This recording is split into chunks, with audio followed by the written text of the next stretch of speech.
ilmaan abbaa tokko namni waliin naqaa jiru kun eenyu dulli kan godhamaa jiru kun dula maaliiti ilmaan si komandollee ilmaan argile wali beekamu kana dulli godhamaa jiru kun kamaaliiti namni nu iddoo seenee waliin oofaa jiru kun maalidha namni miidiyaa kana gubbee diasporaas ta'e abbaa barbaadate Ameerikaas jiraadhu Awuroopaas jiraadhu biyya Arabaa Eeshiyaas jiraadhu gabbaatee nama miidhuratti fandi gooteeti yoonii fi kadii gartaate dhugaa rabbii ati ilma Oromoo santiin naftanyaadhaati nuyi kaayyoon keenya akkasii nama akkasitti kaleessa abbaan keenya gaafa arsiitti aanoleen uumamtu calanqorraa kanii farda feetanii namachi dhaqeloo wajjilolaa turedha gaafa harge lolle ka'u gaafa nama arsiraa kee harge wajjilolaa turedha ara rabbii isinuu mesdaadhaati waan kan dhaabaa ilmaan hiyyeessa hayyuun akkatti gabbee dubbatu dhabe waan hayyuun gabbee barreeffataa jiru Facebook alaala namni keessa hundinuu ni hordoftan jechuudha waan kana yoo dhaabdan dhaabaa nama dhugaa dubbatu immoo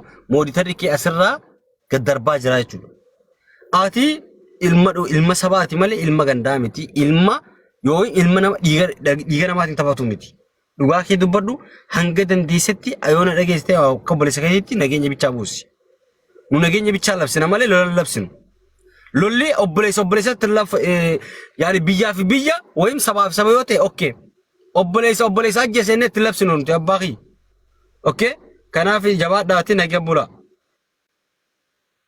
thank you Gerard aye waliif dubbadhu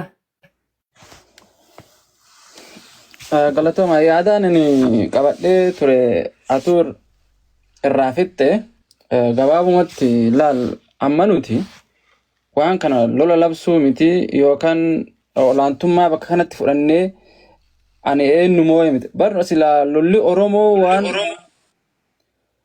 Oromoo jidduutti odoo waa wal moo'u taate mootummaa fi warra adda bilisummaa Oromoo kanatu wal moo'ee nagaan adda gala Oromoo moo'u takka illee hin jirtu yoo diina gammachiisne malee amma nuti bu'aan nuti as keessaa argatnu odoo nuti hin taane diinatu alagatu bu'aa asirraa argataa jechuudha wanti kun siyaasa illee ni qabdi dhugaa dubbanne kutaalee hedduu kana walitti buusanii kutaan irra hedduu bakka kanatti amma yeroo ammaatti jajjabaatu jiru kutaa lamaan kana yoo waliin cabsine kutaan kun hedduu adda faffagaata daangan illee haa ta'u kutaa lamaan kana yoo gargar goone akka feenetti turuu ni dandeenya siyaasni jedhu keessaan dhabamu ijoollee xixiqqeen ijoollee maarree jechuun kun xiqqoo ni ulfaata amma immoo wanti godhamuu qabu wanti kun akka hin deebine hundeedhaan balleessuudhaaf ejjennoo qabaachuu qabna ejjennoon nuti qabnu lafarratti ta'uu qaba qaqilleensaa kanaa miti maaliif dachi bakka ammaatti namni wal lolu kana nama keessa jira namni keessa jiru kun miskiina karaa deemuu miidhu jira malee akkuma mobilisii jedhe nama deemee qabu miidhaan jiru kanaaf lola kana dhaabanii furmaata jirtu barbaadan nama bades achi booda barbaadan eega lola dhaabanii lolli dhaabbate namni asii bade hangana nama kana barbaada fidaa jechuun nagaa irratti odoo lolli asii hin jiru nama kana fide hogguu jedhan kaanuu barbaadu jira kaan kennuu ni ulfaata kanaaf jalqaba irratti nageenyi argamuudha nageenyi waa hunda dursa erga nageenyi argame maarree nama kenna hangana nu dhabne nama hangana fida lakki gadhiisne ragaa fida asiillee hangana fida akkasitti yoo ta'e malee nama takka keessaa fida jedhanii asiidhaan kun akkuma pooliskii jedhe yoo lola hammeesse malee hin qabbaneessu kanaafuu wanti nuti gochuu qabnu jalqaba irratti lolli kun dhaabbachuudha miskiinni garaa nyaatee hin qabne garaa bakka buluu argatu ka jiru bakka buluu argatu ka qabame furmaanni ni argama hadu'e gumaan ni kafalama kanaaf duraan dursa jalqaba irratti nageenyi kun lafarra gabbuu qabaadha gama kiyyaa ejjennoon kiyyaa nageenyi kun gabbu'ee lolli miskiina irraa dhaabbatee miskiinni karaa silaadii miilli isaa ooftu rabbiin isa oofe haa deemu nagaan sodaata akka malee poolisa ofirraa eeguu bineensa biyya namaa ofirraa eeguu karaan beeyni ofirraa eeguu fi ilma akka isaa obboleessa akka isaa ofirraa eeguun dhiiroo namatti ulfaataa beeki biyya namaa keessatti biyya isaatii miti namni kun bineensa biyya namaa hin beeku lafa biyya namaa hin beeku bineensa jira nama isa nyaatu jira hin beeku jechuudha gaafa nama afaan Oromoo dubbatu argate gammadee itti fiigaa jechuudha uffata qabu baafatee odoo meeshaayyuu qabaate baafatee hara bira galfadhee gattaa isaa gattaa'ee kana qabanii jechuudha. Ani jakii yaaniin arguu jira waan kana maaliif gastii hedduu keessa gurfu nama shaantaa waraqaa qabatee deemuu qaban. Galatoomi nuu gabaabsi nama kana hundaaf carraa kanneen waliin geenya waan ta'eef. Kanaafuu dura nagaa dursaa hangawamatti nama barbaadu dura nageen lafa bu'u qaban. Thank you galatoomi alfaadho. Ayyee Salaamu alaikum. sorry awwalo. Anillee waan xiqqeeshumaan irraa buusadha. Amma nuti osoo hin ta'in miskiina kana miskiinumaaf yaadudha. Nuti warri shabakarra jirru kun firraa hin beekne. Amma miskiinni iddoo tanatti miidhamu jira. Osoo nama asirra taa'ee hogguu hunda waan haasa'amu waan asirra deemu kana laalu osoo hin ta'in miskiinni nyaata qabu afaan osoo hin kaatiin miikkatti deemmatuun bishaan dhugutti xiqqeeffataa kana miidhuu jiranii.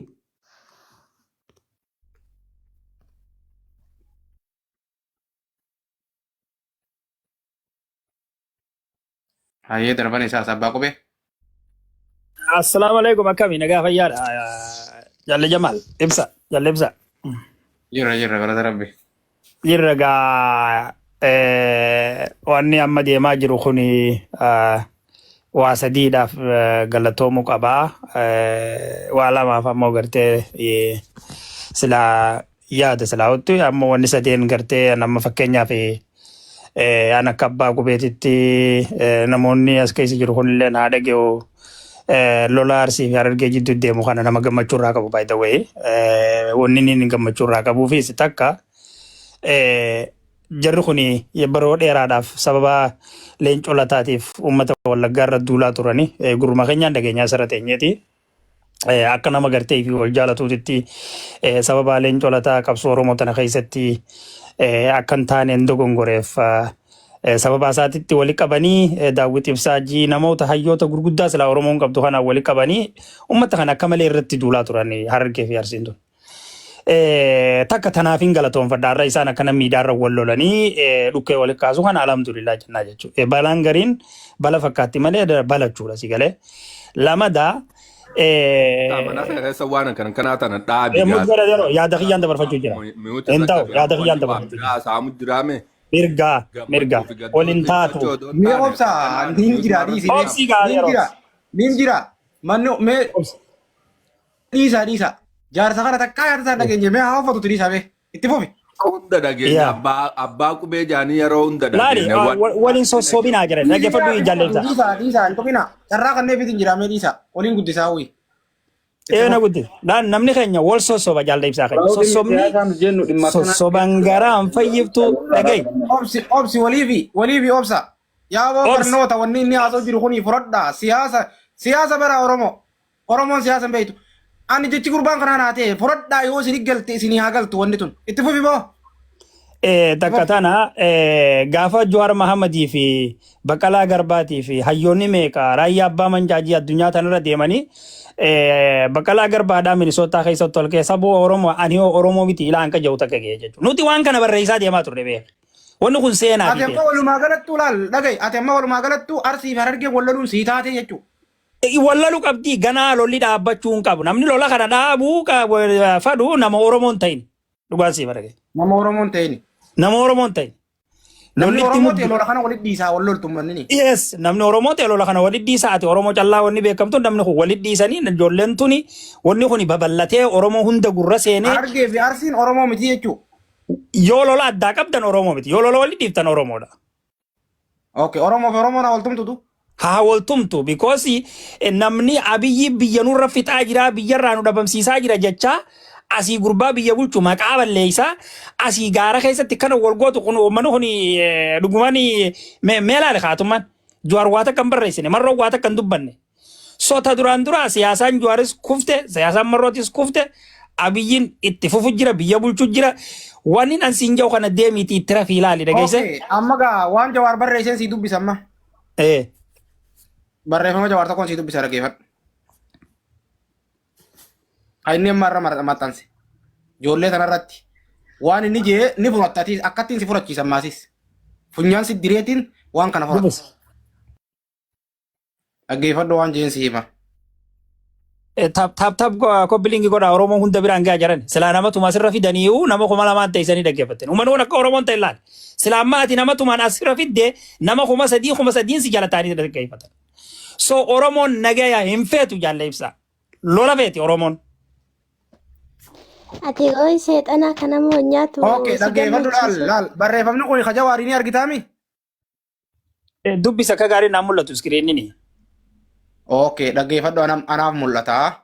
Keessa isii dubbisa. Kaleessa dhimma gochoonni suukanneessaan biyya keenyatti adeemsifamu.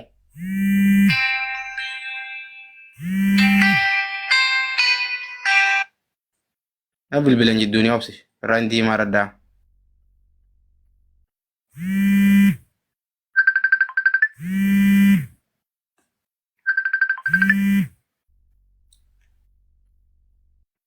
Jawaaruu goolii fiddee yaafachume. Egaa wartanaa siin jechuu jira warammaa isa abbaa kubee buusii jechuuf yeroo inni si dawwaluu jiraniif. Obsi abbaa qubee buusii fi miti. Waan kana ijoollee marroo dubbachuu qaba dhiisaa jechuu qaba. Marroo miti dhaggeeffadhu marroo miti dhaggeeffadhu waan Jawaar jeensi hima. Godaansa dhaabbataa biraa kan obsi kalee aboo karaa bilbilu obsi jalaan kaasa.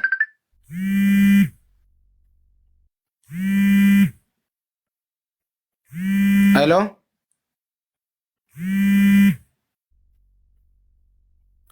Way. Dhaggeeffadhu kaleessa dhimma gochoonni suukanneessaan biyya keenyatti adeemsifamu. Ergaan maxxanse booda namoonni hedduun viidiyoolee ijoolleen teenya gosaa fi golaan walqooddee gammoojjii biyya Arabaa keessatti walirratti raawwattu naa erganii turan. Gochoonni viidiyoolee isin ergitan keessaa mul'atan sun maxxansuu fi miti ilaaluufuu ulfaataadhaa je takka qabaddo asirratti. Ilmaan sabaa tokkoo dhiisii diinni wal waraanuu gocha akkasii walirratti raawwachuun fafaa. Dhaggeeffadhu. Dhimma sanirratti qabxiilee muraasa haa jedhuu jedhela. Ijoolleen fafa suukanneessaa akkasii walirratti raawwattu tun gara jabeenya akkanaa keessa fiddee dubbiin isaa ifa waggoota darban kan waraansa biyya keenya gola jiru keessatti gama gamanaan hiriirtee hirmaachaa turte yookaan dhiyeenyaan daawwachaa turte. Imala gara biyya alaa gootu keessattis jeequmsa Somaaliyaa fi kan Yamanitti daaran gochoota akkasii arguuf garaanis qooda fudhachuun hin oollee je. Qe'ee ofii fi amaanaa irratti gochoota suukanneessaa irratti hirmaachuu fi daawwachaa turtu gara jabeenya akkasii itti uumee ja. Kanaafiidha gochoota suukanneessaa akkasii raawwachuun kan garee tokko qofaa osoo hin taane gaaga'ama xiinsammuu biyyattii guutuu gola jiruudha kanneen jedhaniifi waan gola jiranii beeytame qabadhu dubbii asirratti. Lammaffaan jeequmsa biyyoota Arabaa keessatti ijoollee teenya jidduutti gaggeeffamu kun daldala daddabarsaa ilmaan namaa humna tarkaanfii waliin wal qabataa. Maafiyaawwan daldala kana gaggeessan bara wayyaaneetirraa kaasee tika mootummaa Itoophiyaa waliin hidhata jabaa qabu. Dhaggeeffadhu laa. Mootummaa wajjin hidhata jabaa qabu Jawaartu jedhee mootummaa jedhe. Dhaggeeffadhu sirritti. Kan Jawaar amma jaalibsaa qadhage nuti abbaa haqaatu waa'ee muka dhuga gaariidha. Abbaa haqaan lafarra wal beekan beeka. Fixaafi obsi. Bakka mootummaan inni jedhanitti fixaafi obsi haa argu. Waa keessa gabbuutu illee asirratti yaada kannachuu danda'a. Jaarsi damaan shi'aa qaba rakkoo irraanfataa qaba waan ati duratti himta san lamada irra deebitee gaafattan jaadatu tanuma saasa'u malee. Jidduun carraa laaltanii wal. Okay, aboo dhageessee waan kanati. Ati teetiifuu gurbaa harka namaan guutuuti yoonan ijoollee baalee si ergu baadde anaatu harree na eegi bakka jirtutti. Ninjira yoonan ijoollee si ergu baadde ana kolkoloodhaan eeganu na qabinaa taa'ina. Amma dhiisi ajandaa na jijjiirin ninjira obseeti muutu godhadha. Narraa dhoorti kan. Meebsa jaalibsa. Ajandaa kan jijjiirtu dhaggeeffadhu baaqubee. Narraa dhoorti. Adam misooma achuma muutu godhadha hanga carraan si gootti hin dubbatin adam misooma. Okay. Abbaa qubee. Jirra. amma dhageessee waan Jawaar dubbate. Yaa. Okay. Abiyyiinoo waan kana maaliif callise? Abiyyiin ijoollee tan harkaan qabu ijoollee tan namni harkaa qabu Jawaari. Ijoollee tan namni jaare Jawaari mi kayroo? Jawaari fi marroo jaare. Jawaari fi marroo waan ijoollee tana jaare. Yaa namni harka mataarra keeyyatee gabbahee iyyuu qabu wanni kun duraan tolu. Abiyyarraa ijoollee tana buqqaasee yoo Jawaari moo Abiyyi? Abiyyi dhoorku jira bara namni biyyaa ba'uu hin danda'u. Nobel. Abiyyarraa ijoollee tana Mee jaalibsaa goofata Jaalleebsa biyya keessa yoo Oromoon akkana ol goote nu gaafadhu jaalleebsa. Oromoon biyya keessa yoo akkana ol goote nu gaafadhu. Ati abbaa qubii amma carraan kee dhume har'a asirratti ol baatee nama 800 irra dubbachuudhaaf alhamdulillah jii gabbuyi. laali jaalibsaa kiyya dhiifama naa godha. Oromoon wal dhabaa, hinaafarra wal dhabaa, dheedarra wal dhabaa, obarra wal dhabaa, dubra qaadhima irratti wal dhabaa, gartee hora jaanii bakka bishaan loon bojjii irraa arraabutti Oromoo wal dhaba. Yeroo wal dhabe booda obboleessi dagutti jidduutti lubbuun bahuu dandeessi. Wal dhabeetis wal dhiisuu danda'a. Ammoo Oromoon gada waliin qaba, lafeedha waliin qaba, araara waliin qaba. Araara waliin qaba. Ilmi namaadhaa nama tahee lolee kan araaramne namaa miti. Ammoo taateen biyya tana keessaa nutti deddeebi'aa jirtu. Ijoollee kaleessa waliin lafee biyya cabsite. Ijoollee kaleessa saayibboottan isaanii wayyaanee rasaasaan biraa ajjeesaa turte. Arra warra saniitu achitti bahee fi diina walitti wal dhahu jira jechuudha. Qaama kana keessaa namni piroojeektii kana harka keessaa qabu. Namni piroojeektii kanarratti nama jajjabeessu.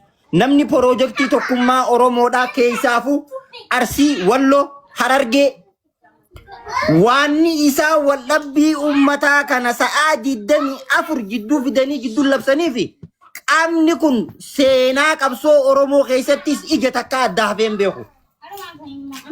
Adu guyyaa tokko takka addaa hafeen beektu abbootiin teenya. Asii haatee ila Sooriyaa wajjin deemtee achirraa as deebitee waliin hojjechaa turte. Dhalootaanis walitti aannammaas nuti obboleeyyen. Usaamee seef ijoollee usaa. Dhalootaanis nuti obboleeyyen. Haa ta'u taateen kun dhufe.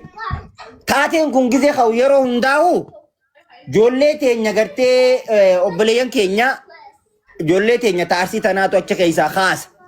Ni qaban. Waliif fiddanii araarsitan teenyaas asii deebitee qabdi. Yaa obboleeyyan kiyya waltahaati diina wajji qaba. Waltahaati diina waliin dhaha. Atis jireenya firraa jijjiiruu baate. Qaama kana keessaa piroojeektii kana keessaa namni harka qabu guddaan dabballoota mootummaatii fi deeggartoota mootummaatii fi qaama mootummaati akkuma Jawaar Mohaammed lafa kaa'isan.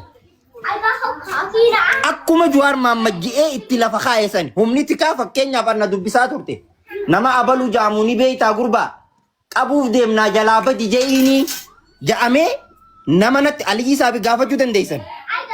Aliyyi Saabii mucaan Aliyyi Saabii natti mi'arraan tana Torontoo kana jira. Kumaandar jaaniin humna tikaa Itoophiyaa ture yeroo san. Ijoolleen akkana namoota biyyarraa bahu namoota quuqama gartee nama jajjabaa biyya keessatti sabboonummaa cimtuu qabu kana ajjeesuu irra yoo biyyarraa firraa baafne yoo jee mootummaan irra dalaga. Eefa irra dalaga yoo biyya baqaata isaan dhaqan tana keessatti ibsa waan xixiqqaa jidduu kaa'ee waan biraatii miti. Oromoon hindi goota, Arsiin goota, Harargeen goota. Gootummaa keenyaani eenyummaa keenya gadi hin dhiifne hanqa irratti hanqa sirni impaayiraadha nurratti wal jijjiiru amata meeqa guutu. Arrammoo waan biraa fitaniiti barjoolleen Harargee akkana jettee akkana taate Arsiirra nuu goota jettee akkami goota tun hambosoo waan hubanne lafa tanaa haati jechuudha. Ilmi namaa waan akkanarra wal dhabu. Isin lachuutu goota obboleeyyanii jara keenya kaduu yoo jiraate gumaadha wajjin qabna. Kadhahamee ciisu jiraate yoo ka jiraatu wallaansa waliin qabna. Wallaannachuu jechuudha. Wal bira dhaabbanne. Isa kanaan ala qaama gartee lola kaasaa jiru gochi dhiyoo tana godhame suni gocha suukanneessaa irra deebi'ee dubbachuun fedhu. Taateen sun taate. Ijoollee gama lachuu jirtu fidaadha. Ijoolleen tun dhalootaan walitti aantee dhalachuu isiidhaan beektu ibsaan aman. Dhalootaan fakkeenyaaf ibsaa fi obboleessa ibsaa hatti aanu jechuudha. Dhalootaan harma walii dhiifne nuti. Xummuggaa fi qalloo harma walii dhiisan. Isin galee? Soo fuula miidiyaa kana gubbarratti baanee galgala ganama habashaan tullal dubbii teenya tana fuutee laala oromoo akka wal gootu obboleessa isaanii ka qottoodhaan miila waan irra kaayee qottoon obboleessa wajji dhalate irraa muru jiru osoo hin dubbatini joollee teenya tana miidiyaan habashaa gurguddaan kan irraan dubbatin hin jiru. Soo nuti diinaa fuulaa fi banu jirraa jechuudha. Diinaa fuulaa banuu hin qabnu.